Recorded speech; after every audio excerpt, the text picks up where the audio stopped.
There's been projects throughout the internet that have done an incredible job of that, but have been also very flawed.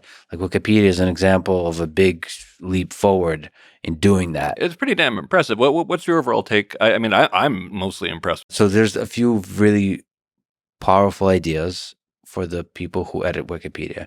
One of which is each editor kind of for themselves declares, I'm into politics and I really kind of am a left-leaning guy, so I really shouldn't be editing political articles because I have bias. Oh, that's so great. They declare their biases, and they often do a good job of actually declaring the biases, but they'll still they'll find a way to justify themselves. Like something will piss them off, and they want to correct it because they love correcting untruth into truth. But the perspective of what is true and not is affected by their bias. Truth is hard to know, and it is true that there is a left-leaning bias on the editors of Wikipedia.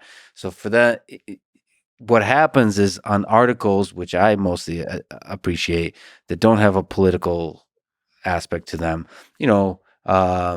scientific articles or technical articles, they can be really strong. Even history, just describing the facts of history that don't have a subjective element, strong. Also, just using my own brain, I can kind of filter out if it's if it's something about January 6th or something like this.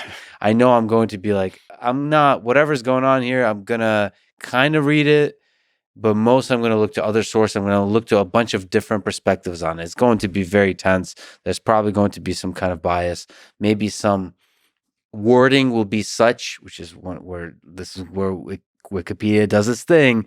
The way they word stuff will be biased. The choice of words.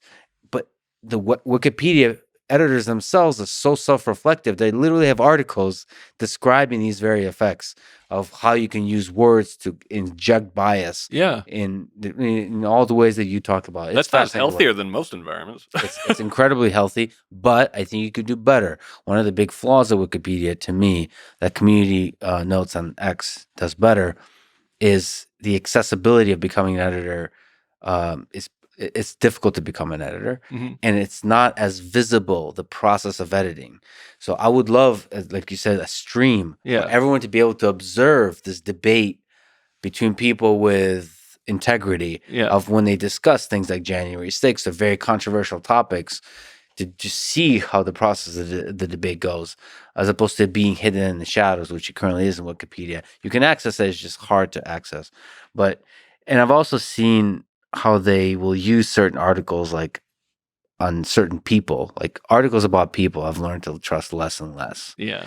Because they'll literally will use those to make personal attacks. And this is something you write about. They'll use descriptions of different controversies to paint a picture of a person that doesn't, to me at least, feel like an accurate representation of the person. And it's like writing an article about Einstein, mentioning something about theory of relativity, and then saying that he was a womanizer and an abuser and a controversy. He is. Feynman also, was that, they're not exactly the perfect human in terms of women, but like there's other aspects to this human, and to capture that human properly, there's a certain way to do it. And I think Wikipedia will often they really try to be self-reflective and try to stop this, but they will lean into the drama if it matches the bias. Yeah. But again, much better than the world, I believe, is much better because Wikipedia exists. But now that we're in these adolescent stages, we're growing and trying to come up with different technologies. The idea of a stream is really, really interesting, as you get more and more people into this discourse where the value is, let's try to get the truth. Yeah. Yeah, and that basically, you get the little cards for nope, wrong, nope, wrong. And the different rhetorical techniques that are being used to avoid actually discussing. Yeah, and I think actually you can make it a little bit fun by you get a limited number of them. It's kind of like you get 3 whataboutism cards. So gamifying the whole thing, absolutely.